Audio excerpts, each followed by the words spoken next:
This episode is brought to you by Love Hurts. Kiwi Kwan has had quite a career, from childhood roles in Indiana Jones and the Temple of Doom and The Goonies to a recent Academy Award win for Everything Everywhere All at Once. But now Ki finally stars as a leading man in the film Love Hurts. Love Hurts is the perfect date night movie with its mix of over-the-top action, comedy, and a ton of heart. Love Hurts, only at theaters February 7th. This episode is brought to you by Allstate. Some people just know they could save hundreds on car insurance by checking Allstate first. Like you know to check the date of the big game first before you accidentally buy tickets on your 20th wedding anniversary and have to spend the next 20 years of your marriage making up for it. Yeah, checking first is smart. So check Allstate first for a quote that could save you hundreds. You're in good hands with Allstate. Savings vary. Terms apply. Allstate Fire and Casualty Insurance Company and Affiliates. Northbrook, Illinois. You know what's smart? Enjoying a fresh gourmet meal at home that you didn't have to cook. Meet Factor, your loophole in the laws of mealtime. Chef-crafted meals delivered with a tap, ready in just 2 minutes. You know what's even smarter? Treating yourself without cheating your goals. Factor is dietitian approved, chef prepared, and you plated. Pretty smart, huh? Refresh your routine and eat smart with Factor. Learn more at factormeals.com. Thanks for choosing this free Anfield Index podcast. If you'd prefer to listen to this or any of our other shows without adverts, then now's the time to check out Anfield Index Pro. With AI Pro, you can supercharge your entire listening experience. You'll not only get all of our podcasts without the ads, but you'll have them far faster with our Quick Publish feature available exclusively for subscribers. AI Pro also puts you in the heart of our sound studio, with an option to listen to many of our shows live and interact with the podcasters in real time as the shows are recording. Upgrading couldn't be easier. AI Pro is available on all popular podcast platforms. Just head on over to AnfieldIndexPro.com and get started today. Hey guys, welcome back to another episode of the Euro-Incision podcast, Game Week 7. Plenty to play for. Some teams in there by the skin of their teeth. Some have it all to do, and some just don't have that problem. Liverpool Football Club being one of those. 7-7 for Slots Red Men, and joining me to discuss all the key talking points is the trusty, the legendary Guy Drinkel. Guy, welcome back. It's good to be back. It's weird talking about a group stage game in January, but we're here for it. We've got one more left, and we can kind of just sit there with our margaritas looking across the ocean as other teams scramble around whilst we're just sitting pretty. Absolutely. It is absolutely a joy to watch. And you're right, I completely forgot that it's January and we're discussing Champions League football. But let's go to the main guys. Liverpool 2, Lille 1. What was your takeaways from this? Because I think the two key takeaways I take from this was I like the fact that Slot rotated. He could and he should. And the fact that he made use of his bench. And then we'll talk about the game. Yeah, I think the use of the bench is probably more interesting than the rotation, because I think Jones especially, he's always been in the rotation since he's been fit. Bradley, maybe a smidge less so, but he's always been involved. Tsimikas and Robbo's been kind of a flip of a coin, hasn't it? Ibu, if Ibu was 100%, he probably would have played, you'd imagine. But I think Kwanzaa played well. He's probably not one to highlight in the game, but it was nice to see him kind of play confidently, because it's not even been an up and down season. It's just mainly been a bit disappointing just watching a young kid struggle. But it was nice to see him play confidently in a Champions League game. I think that was his first Champions League game. But yeah, the use of the bench was the main thing, because that was quite a big discussion we had on Raw, was how we get players involved, like your Chiesa, as probably Harvey Elliott will be one we focus on in a sec. But it's just really good to see, because we do have a strong squad. Maybe not the biggest and deepest squad like Man City of previous years. Chelsea have 1 million players, but we have a unique squad. Whereas we could have brought on Gakpo, we brought on Elliott, Chiesa, as we mentioned, Kanate, second best centre back in the league for my money, if not the world for my money. On the bench, 2 really good goalkeepers. We do have a lot of quality there, and albeit we're top of both leagues, so you can't really complain. Some of the players you think maybe been underutilised a bit, but it was nice to see some of them get a lot of minutes. So who would you say was underutilised? Also, a shout out to Endo as well. He came on as well. So I'm guessing you're kind of talking at more likes of, you spoke about Elliot there. So would you care to elaborate? I mean, a scruffy goal, but I'll take it all day, every day, given the circumstances. They're the best goals, and the fact that he celebrated it like he was a worldie as well. It's like, yeah, why not? Go at it, lad. I think Elliot's the main one, because obviously he's had a weird season. He was injured at the start of the season.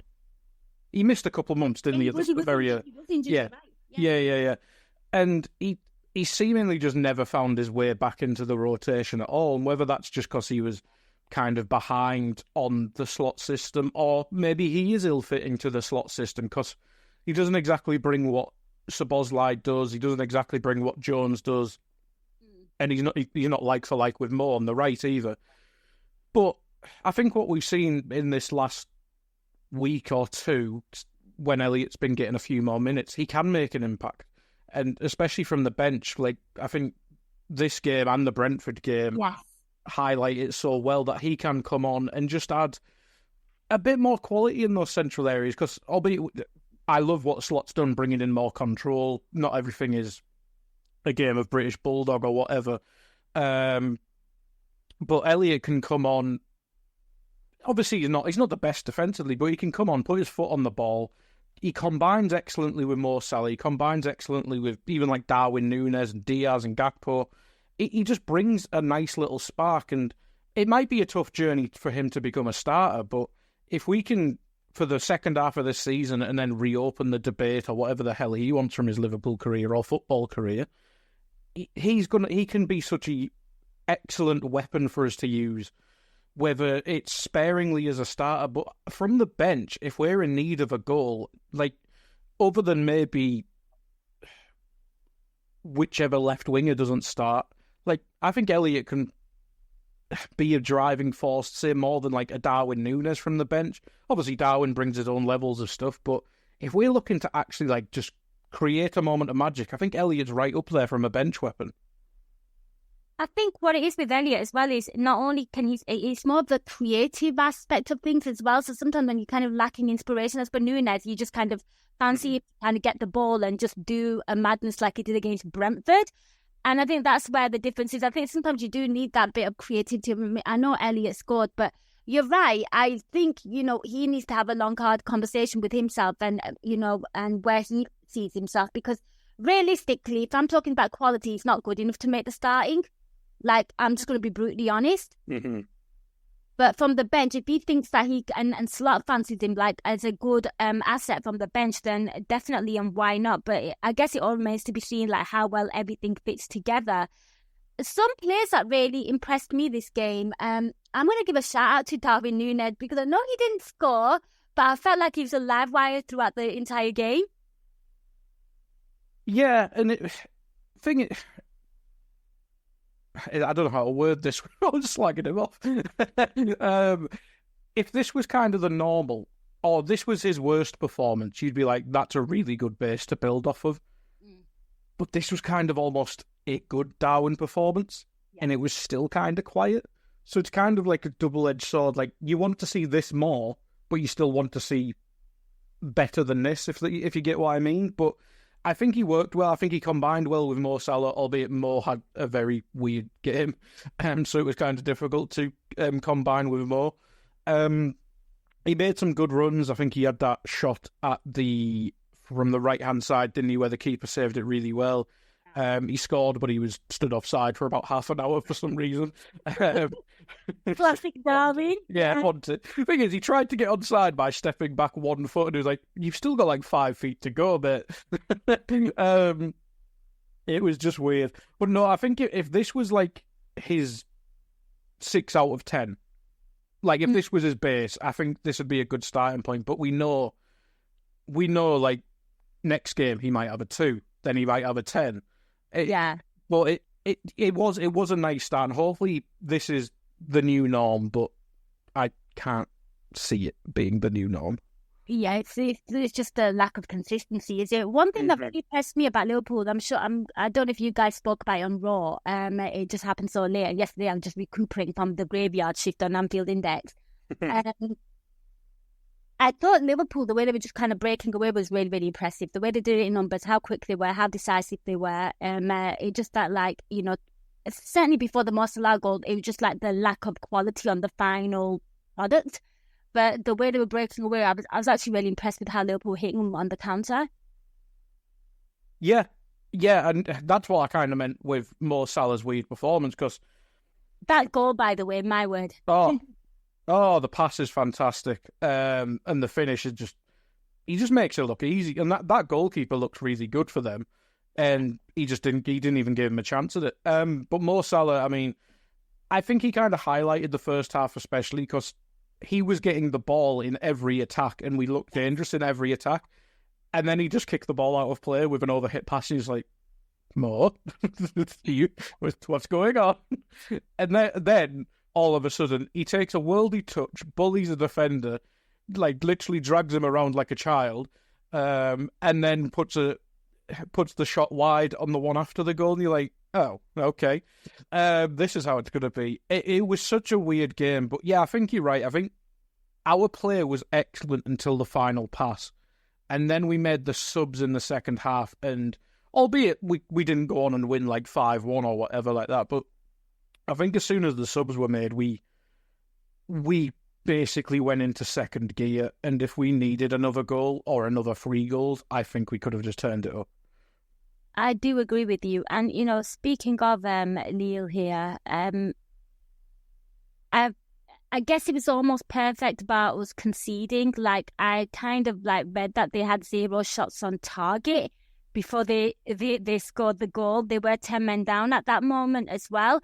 I mean, is this I think it kind of annoyed me because, the fact that Liverpool kind of held them at bay and the defence did so well, and it was pretty much a new Liverpool backline, bar Virgil van Dijk. There's a lot of changes in there. Of course, Shimikas has been playing a fair bit, but, it looked, Kwanzaa was in there. Mm-hmm. But they do really well. They defensively hold their shape. And then, just to concede 1 shot. I mean, is this a concern for you? And then obviously conceding a goal, I just feel like obviously we ran away with that, and it kind of annoyed me as well because they didn't deserve it. It was completely against the run of play, and I think that's what frustrates me. Yeah, and the fact is, it was just a sloppy moment as well. And it was a sloppy moment from 3 or 4 players as well. It wasn't just someone making a silly mistake. It was Bradley got caught with a runner behind him. Kwanzaa kind of just got he was just stuck in between 2 positions, wasn't he? The midfield just kind of watched him in space, and you're like, is someone going to stand next to their best player? Maybe. No? Okay. Crack on then, lads. Alisson didn't have a chance, and then Van Dijk's kind of fuming, and that's kind of been the story. Yeah. Of this little sticky part. It's been bad by our standards this season. But this weird patch of form, it's kind of just been we've not really been outplayed in any of these games off the top of my head. Even the Spurs loss in the cup, the referee kind of screwed us in that one. The sloppy draws, they are just sloppy. There's this level of sloppiness that's kind of came into the team since the Konate and Van Dijk partnership's been broken up. I thought Liverpool were pretty dreadful against Man United, actually. We made United look really, really good. We did. Oh, Paul. I know there was a lot of hype about Man United in that game, but Liverpool were not Liverpool that game. I'm going to be brutally honest. That was our worst performance of the season, and we've obviously... And we still haven't dispelled the nightmare of Nottingham Forest for Arnie Slot yet. But no, it's just a general sloppiness. I think we've gone from when it was Konate, Trent, Van Dijk, and then one of the left-backs every game.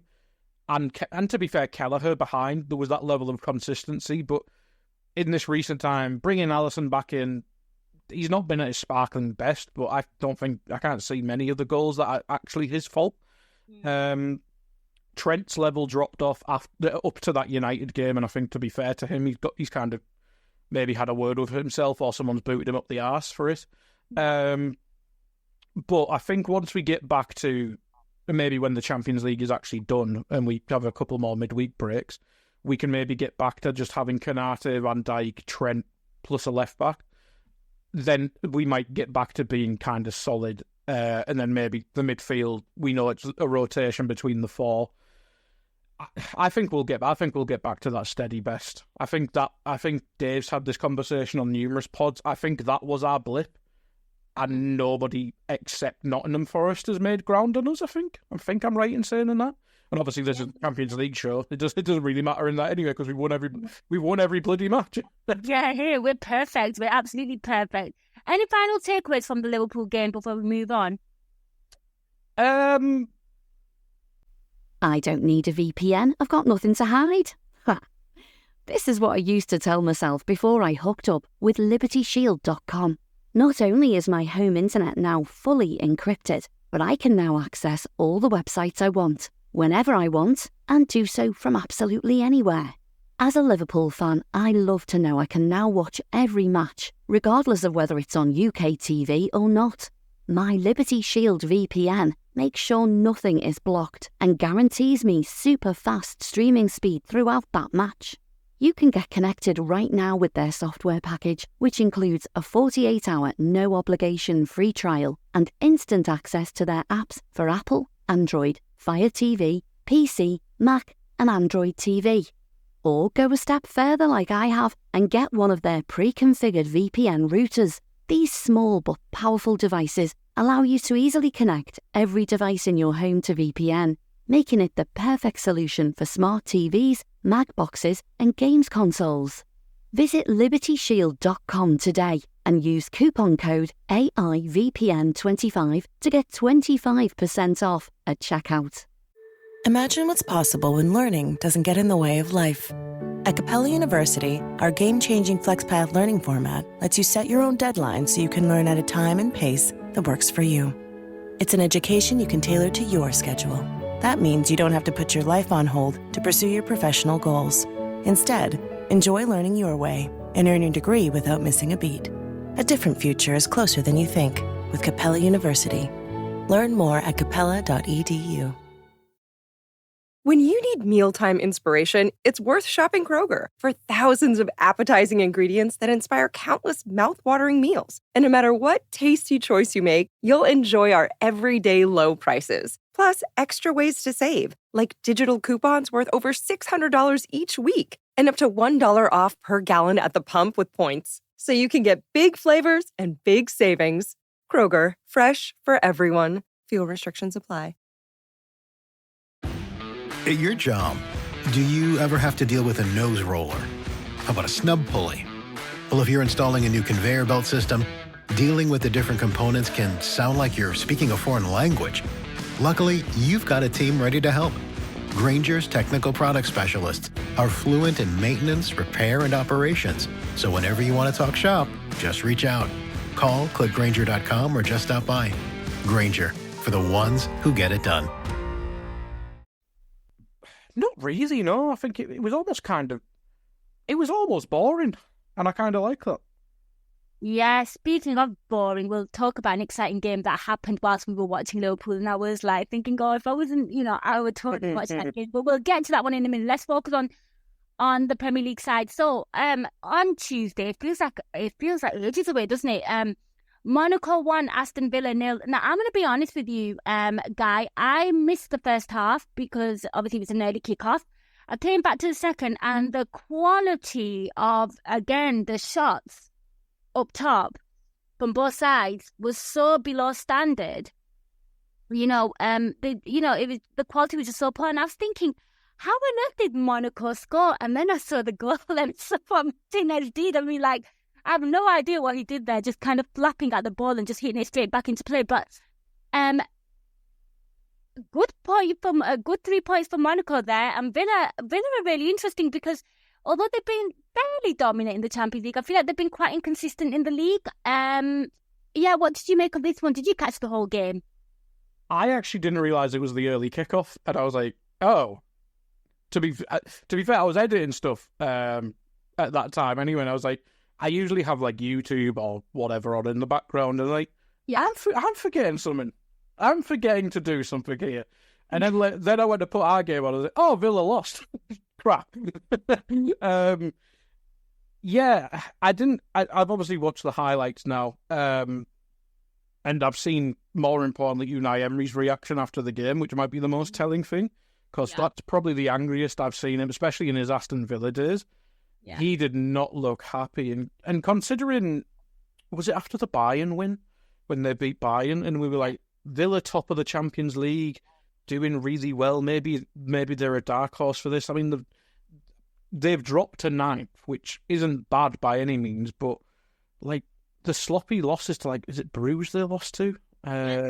Yeah, Bruges and Monaco. They're two games you should be drawing at a minimum if you're to get in the top 8. I mean, they still might get in the top 8, but yeah, I think a bit of sloppiness and obviously a few injuries have crept into the Villa squad.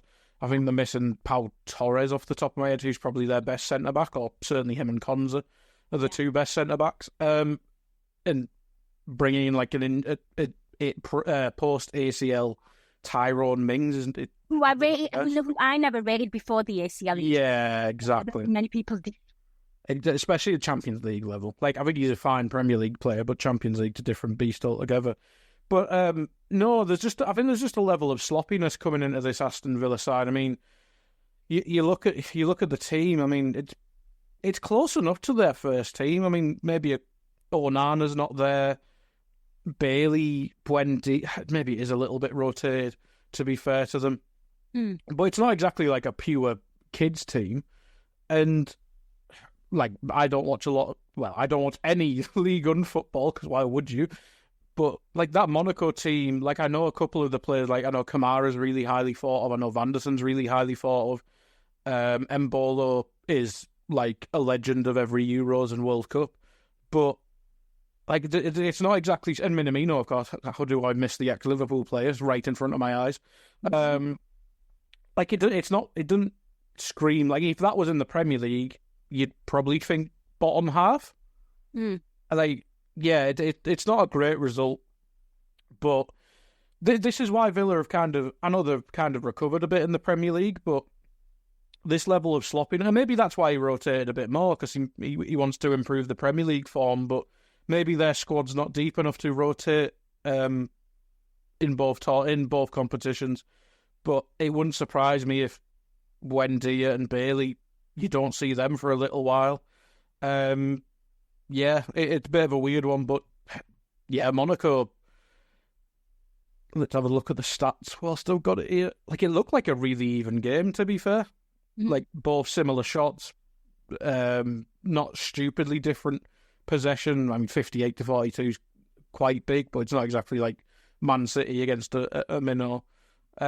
Yeah, so I'd be very disappointed if I was a Villa fan. I'd be very disappointed. If they don't get automatic qualification, I'd just be annoyed, because they did the hard bit and then dropping. I was just gonna say, yeah, if they didn't start so well, I think the fans would be like, "Oh yeah, we've qualified, we've got to the groups, and that's pretty awesome." It's just the way they started and how they've kind of fallen, and I think you're spot on there. Let's talk about Arsenal versus Zagreb. It finished 3-0 to Arsenal, which I kind of expected. That was the kind of result for me. The most shocking thing and the alarming thing, I guess, a throwback was Cannavaro, Zagreb's manager. That was my takeaway from that. I think everyone was like that, because you watch a match of the day and you're like, okay, man, they've beat Dynamo, and you're like, yeah, Fabio Cannavaro? Yeah, it's just a random one. I mean, I know he was manager out in China, and then he got I remember him getting a weird job, and I think he got sacked. I think was it one of the lower Italian side? In the Italian somewhere? Yeah, I think so. I'll Google it when you start chatting in a sec. But just Arsenal's Europa League run has gone really well for them. Yeah, because some of their, considering their fixtures, I know they've had like Inter and Atalanta and etc. And a poor PSG side. Yeah, like PSG. Champions League hasn't even started yet, which we'll get to in a minute. Yeah, PSG only realised they're in the Champions League last night. They've had a really easy run, and I think they're the second now, third. For the third now, like they're on 16 points. It's nothing to sniff at, but you kind of get lucky. You're playing Dynamo Zagreb, and yeah, 3 of the goals were fine. Like the Havertz flick off to Rice for the first one was lovely. Like, did they even rotate? They did, to be fair. Yeah, so it's like a perfect opportunity to rotate for the good Lord, Zinchenko played. My way. And Sterling. Oh my God. It is a Europa League team. I think with me, when it comes to Arsenal in the Champions League, and no disrespect, like you spoke about the opposition that they played, I've never felt inspired to watch them. Oh God, no. Do you know what I mean? Like, I've never felt inspired to watch them in the Champions League because, bar the 2 Italian sides that you mentioned, I think I did watch. Actually, no, I watched the PSG game. Yes, I watched the PSG one. No, I watched the first half of the PSG one. No, we gave up. Probably didn't have the right answer. I think that's what we did. But yeah, really easy and standard. And I guess like Arsenal fans will be breathing a sigh of relief there that, you know, they've made life easy for them. But let's move on swiftly and let's move on to, I thought, which was one of my favourite games of Game Week. Probably just in general, actually. PSG 4, Man City 2. I mean, talk to me about this one. I want you to take the lead on this because 2-goal lead thrown away by Man City again. Subs and everything. It's genuine. It's like it's great. It's funny. I love it. This is breathing new life into me. Watching Man City suffer. I hate them so much. Considering what potentially might, well, let's be honest, won't happen because the Premier League's toothless. But watching them go 2-0 up when they weren't playing particularly well, PSG were probably the better side. And then just to crumble like that. Oh, breathed life into me. I swear to God. But did you not think, though, Guy, we're having a conversation among fans because we've been covering PSG and we kind of did a little spoiler thinking that PSG decided that it's a Champions League. But did you not think, obviously they scored that offside goal in the first half, second half, scored, think he comes on Grealish and, Pep makes some subs. And so does Luis Enrique, to be fair. But Grealish get a first touch, instant goal. Haaland gets second. Did you not think this is PSG game, set, match, done? Like I did. I can't lie. Yeah, to be fair, considering the run PSG had in this competition, and obviously the French league's not at its best at the minute. Well, never really at its best, let's be honest. You'd probably just think maybe they'll get one back, but you'd think Man City would catch them on the counter-attack and maybe score again. But when they brought on Ousmane Dembele, who I don't know if he was unfit or they're just preparing for life with Kavicha or whatever, why the hell didn't he start? I know he's one of the most frustrating, probably, let's be honest, probably is maybe with Neymar, maybe one of the most frustrating players of this generation, because he genuinely, when he broke through and went to Dortmund, obviously, he looked like he was going to be the next big star. And we've seen him in patches be one of the best players in the world and one of the most exciting players in the world. And injuries, and there was reports of lack of professionalism and stuff, wasn't there? But, well, you signed for PSG, that tends to happen. And Barcelona, to be fair, nowadays. But he just came on and he just ran at them. And what we've seen from Man City in this bad patch is if you run at them, they can't defend. He went on that right hand. Gvardiol, I think he got one off the line. Did he score? No, he didn't score. Of course he didn't score.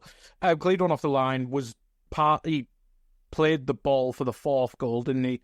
So he had a bit of a weird day. But Dembele just may have retired him. He came on, hit the bar straight away, just was an absolute menace. Him and Barcola. You kind of wonder why they bought Kavicha when you sat there. I know we mentioned Dembele's injuries, but he's obviously the big French star. Doué looked okay without being massively involved. Trailed although isn't he? So is it Zahir, El Zahir, whatever he's called? Emery, yeah.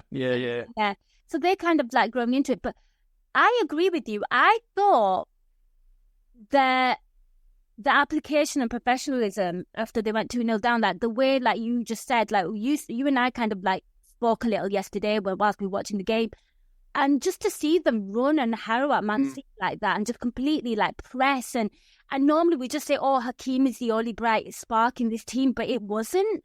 They collectively worked so hard, and all the players that impressed me were on the score sheet.